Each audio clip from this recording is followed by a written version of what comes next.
Son vaxtlar Azərbaycanda boşananların sayında ciddi artım müşahidə olunur. Onların arasında təkcə gənclər deyil, 50-60 yaşdan yuxarı şəxslər də var.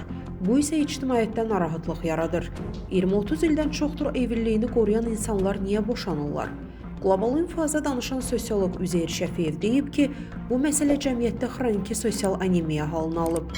Stat: Əvvəllər Azərbaycanda boşanmanı faciə kimi qəbul edir, yaxşı baxmırdılar. Son illərdə cəmiyyətimiz sanki düşüncə transformasiyası yaşayır, ictimai qınaq azalır. Beləliklə də liberal dəyərlər daha çox üstünlük təşkil edir. Nəticədə insanlar egoist, zövqə düşkün həyata meyllənirlər. Üzeyir Şəfiyev boşanmaların artmasında məşhurların da rolunu vurğulayıb.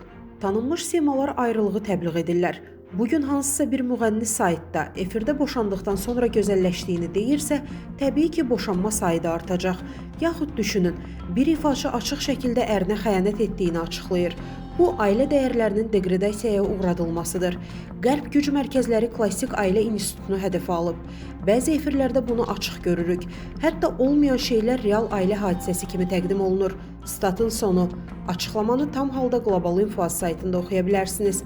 Əziz izləyicilər, xəbərlərdən məlumat almaq üçün kanalımıza abunə ola bilərsiniz.